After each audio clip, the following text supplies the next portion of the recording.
நண்பர்களுக்கு வணக்கம். நான் டாக்டர் கார்த்திக் பேசுகிறேன்.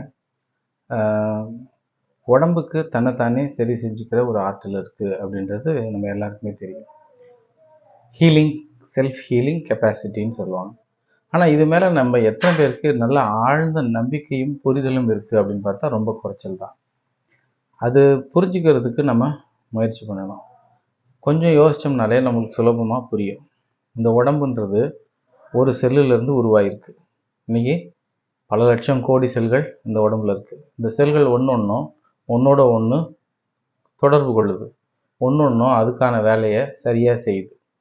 ஒரு செல்லிலிருந்து உருவான இந்த உடம்பு தனித்தனி உறுப்புகளா, அவயங்களா, கை கால்களா, உள்ளுறுப்புகளா தானாக அழகாக உருவாகுது.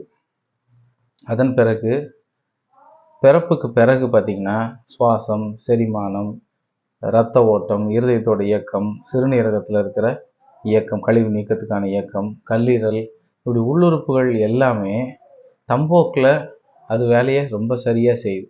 இதில் நாம் எந்த விதத்துலேயும் குறுக்கிடத்துக்கான தேவையோ அவசியமோ அங்கே ஏற்படுறதில்லை. அதே மாதிரி வளர்ச்சி, இப்போ குழந்தை பிறந்த பிறகும் ரொம்ப அழகாக வளருது. 7 வயசு, 14 வயசு, 21 வயசில் அந்தந்த வயசில் ஏற்பட வேண்டிய மாற்றங்கள் ஏற்படுது. அந்தந்த வயசுக்கான வளர்ச்சி ஏற்படுது. ரொம்ப சரியாக எல்லாமே நடக்குது. அதே மாதிரி தான் முதுமையும் அழகாக 40 வயசுக்கு மேலே படிப்படியாக குறைஞ்சி உடம்போட ஆற்றல் முதுமையில் எப்படி இருக்கணுமோ அப்படி குறைய ஆரம்பிச்சிது. இது எதுவுமே சொல்லி வச்சாப்புல அது போக்கில் நடக்குது. ஒரு அடிபட்டுடுதா, ஒரு காயமாயிடுதா, அப்படி ரணமான காயமாக பார்ப்போம்.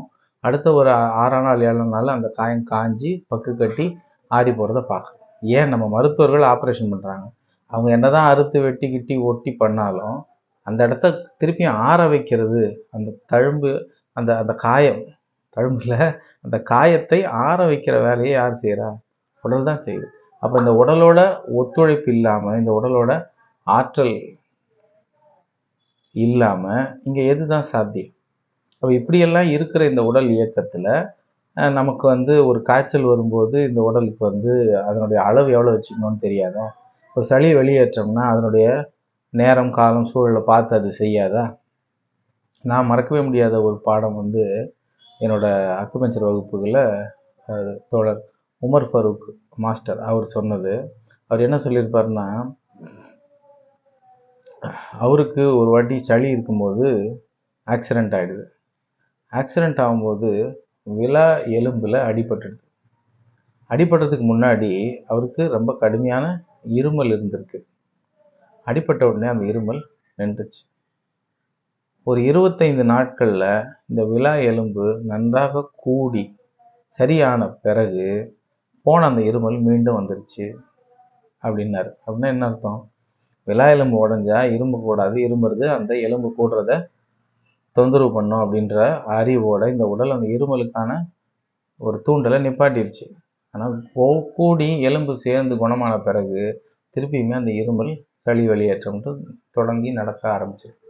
இந்த உடல் ரொம்ப ரொம்ப உச்சபட்ச அறிவோட வேலை செய்யும். நாம் அதனுடைய இயக்கத்தெல்லாம் கேள்விக்குட்படுத்த வேண்டிய அவசியம் இல்லை. நாம் என்ன செய்ய வேண்டியிருக்கு, நமக்கு அது என்ன, நம்மக்கிட்டேருந்து என்ன எதிர்பார்க்குது, இதை கவனித்தாலே போதுமானது. இதை குறித்து கண்டிப்பாக ஒவ்வொருத்தரும் சிந்திங்க.